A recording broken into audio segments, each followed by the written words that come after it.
What's up, y'all? Thanks for checking out my vlog. Before I get into it, I just want to make some acknowledgments. I would like to thank all the people on the streets and all my friends, however, in all kind of different circles that have been doing what they could to support me in this quest to help confront what needs to be confronted, the right people on certain subjects, and make people aware of certain things that are taking place in this community, and overall just try to help improve people's knowledge base on many different subjects. I'm just trying to be a positive force in this world, and I've reached out to certain individuals and asked them for help to help me purchase things like dog food and you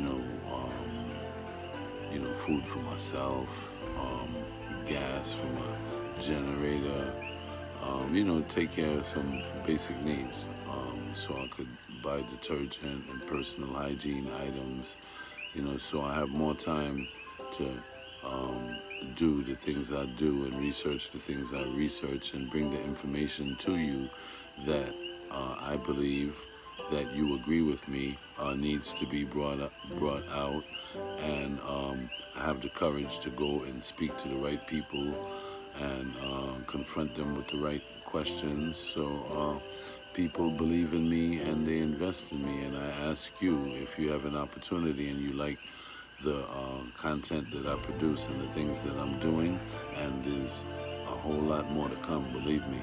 If you like all of that, then please consider supporting me on either Patreon or PayPal, or you see me on the street and you want to drop a little donation, that's all right with me too. But without any, first of all, I want to recognize a man like Asha in housing, who looked out. I want to recognize my boy Narrow. I want to recognize Jenny, from Charming. I want to recognize my boys over at Ajanta Jewelers. I want to recognize a whole lot of other people. I mean, there's been a lot of people that just been coming forward and giving me support. Like, somebody even gave me a car. You believe that? That's crazy. But I appreciate all of that, all that support that people been giving me. But anyway, in my attempts to stay in contact with you and still bring you quality content, I bring forth this new message that I have for you tonight. And I think it's worthy of consideration, because as always, I'm speaking about topics of deep concern. Some of it is from my research, and some of it is from experience, and some of it I'm just speaking from the top of my head, but I just put it in written form. You feeling me? And I'm just going to be reading from it. So here goes. One second. Greetings, it's me again, Fair None. Once again, it's my pleasure to be able to use this resource to address you all. I've been working hard, staying focused, studying, fasting, praying, walking, guarding my tongue, and the things that I listen to very carefully. Actually, sometimes I slip up, I get around the wrong elements, and I get infected by a bad vibe, but I usually catch myself very quickly. It's very easy to slip into that.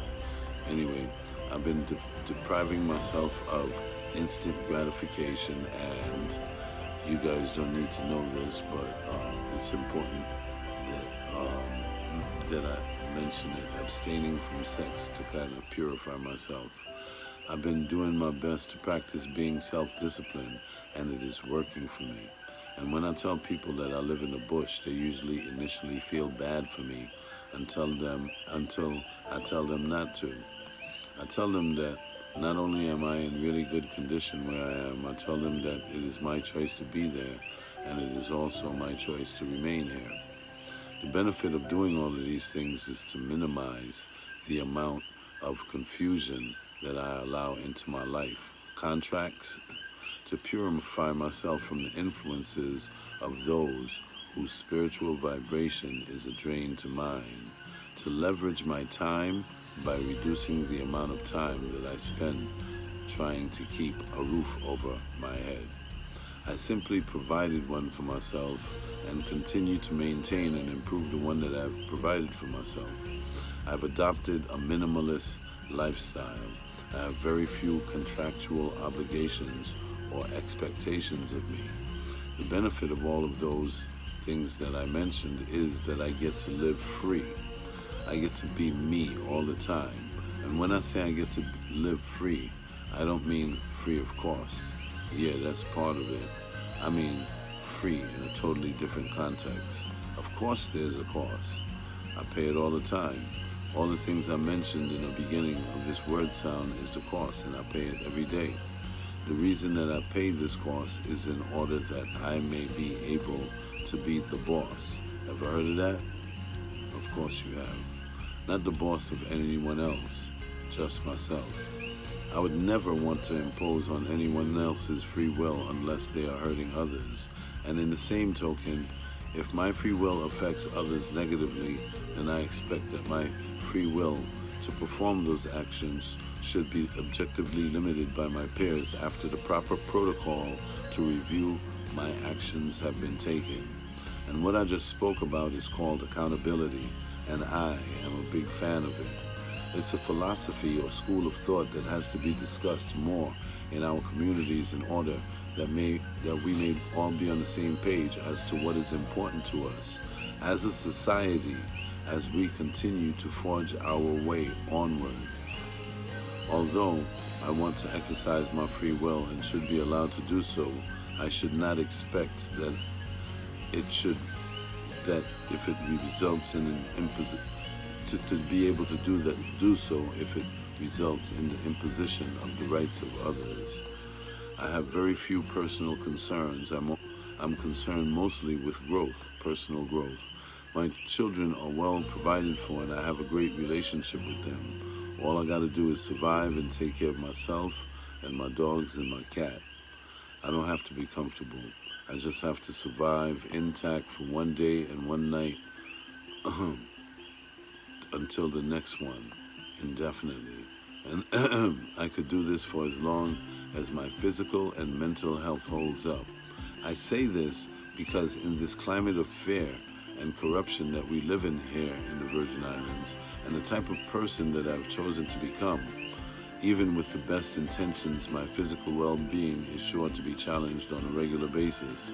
So I have to be ready, physically, mentally, and in other ways, because other people don't like it. And because I'm constantly trying to make some sense out of some nonsense in a world that does not make sense. You know, I could go crazy. But assuming that all goes well in the mentioned areas, I am aware that there will still be challenges. No problem, I will just handle them all as they come, however they may come. And one thing is for certain, if nothing else, as long as I'm doing what I'm doing the way that I'm doing it, there will be challenges. In fact, I will be the one to initiate most of them, and that is how I know there will be challenges. On that note, it is important that I handle these challenges well in order that I always remain on the right side of morality according to my interpretation of that and that of the court of public opinion. It is important that I do not ever get in my feelings and say something that I will later regret. And I gotta admit to y'all, man, I'm human. You know, sometimes I get in my feelings and my mind just starts going another way, but I usually recalibrate and I'll be back on point after a while. Anyway, I'm now a public figure and I've placed myself in this position, and I acknowledge that if I continue to aggressively do so, it will be at the expense of being under heavy public scrutiny. It comes with the territory, so I gotta get myself right. I wanna apologize to you all because the other day I had a moment of weakness, but I'm okay now. I wanted social reform so badly that it appears that at least for a brief moment, that I had forgotten that it is a process. So I got to enjoy the process or get used to it, settle in, strap in, and not demand so much of others as I have been lately. Anyway, people are not going to get where I am overnight, and perhaps for most or many, they may never. In the past couple of weeks, I covered a lot of material, and I've spoken to a lot of people. And over the years, in my writing, in my speeches, I just wanted to fill people in with information. Nowadays, I want social change to occur as a result of people's newfound knowledge. What good is it to have and if we're not going to use it? How many people out there want to be the best person that he or she could be? Well, the knowledge is out there that is available to you now. How many people out there want to be in the best position that they could possibly be in under whatever circumstances? Well, you could be, if you found out how and you worked towards it. How many people out there want to be in the best possible position that they could be in after receiving information that informs you that although you may have a great lifestyle at this moment, that very lifestyle is hanging by a thread, and that one day there will certainly be a reckoning? How many of you feel that I may be correct in this assessment? And how many of you feel that you are prepared to face that reckoning if it were to become manifest in the next few moments, or perhaps even 6 months from now? How many of you feel that you could go at it alone if you had to, when things begin to become significantly worse than they have? I know that there are not many people ready to acknowledge and talk about the seemingly unbearable challenges that we will all surely face in the near future. People nowadays, no matter how big and scary looking, no matter how educated, or simply no matter what that individual's appearance is, that would lead you to think that they are a person capable of rational thought and expression, will often prove to you that they are not, once you spend only a few minutes with them. These same people figuratively stick their heads under the cover, so to speak, as to hide from the boogeyman until they believe he is gone, and then they will come out with a sense of full entitlement to those within the group that had actually confronted, fought with, and defeated the boogeyman. I have to remain focused and become even more disciplined because the stakes are so high.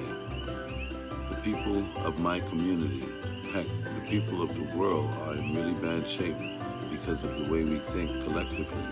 We're living in a time when it does not have to be so. The information is out there so that you could really know what you're up against and the type of world that you really live in, and not the world viewing that you and everyone else has been fed and actually are going along with.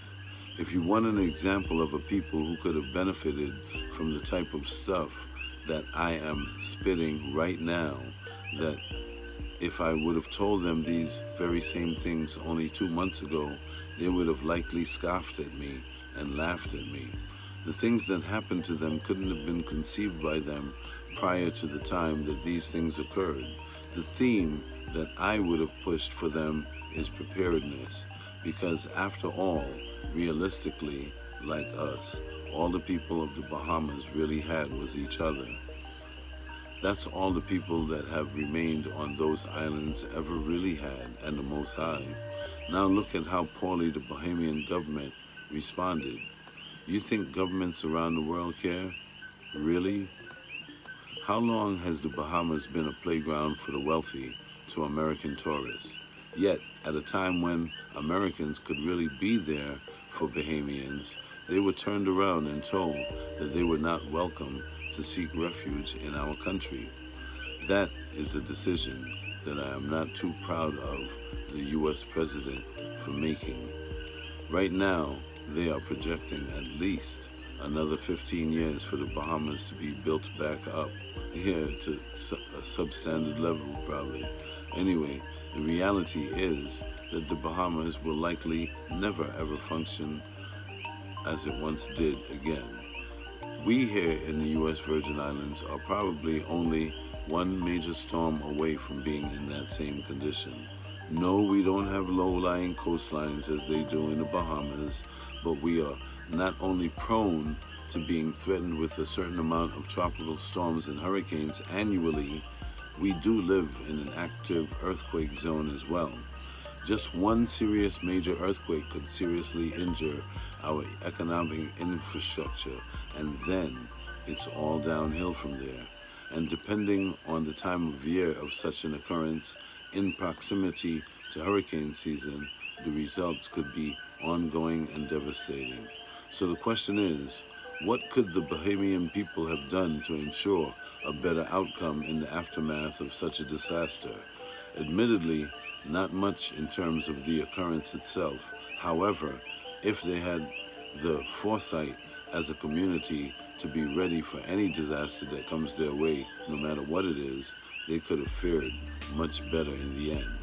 If only they had the realization among themselves that all they really had was each other before any of this occurred, they would have been much better off.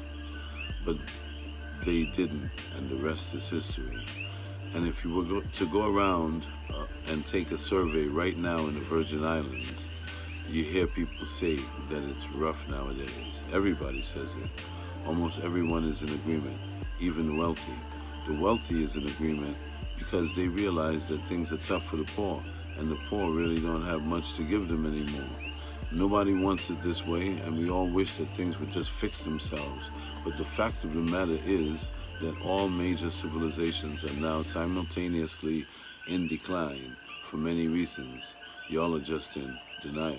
The people who want to live and have life abundantly are just going to have to accept that and move on by making the necessary adjustments, or you will perish foolishly. I guarantee you. So I just mentioned that everybody I speak to admits that things are rough nowadays, right? But is what people are calling rough really rough? I don't think so. Compared to what? Compared to the people of the Bahamas? Now that's rough. How about the people of Venezuela? They have eaten all the animals out of the zoo. That's rough. You eat every day, right? Your children eat every day, right? Imagine how rough you would consider things to be if this was not the case. I could promise you that we could be, or I do promise you that we could be one earthquake or storm away from something like this happening to us. I mean, we don't want to envision the worst, but we do want to prepare on some level. We don't wait for the government to do it. Be creative ourselves.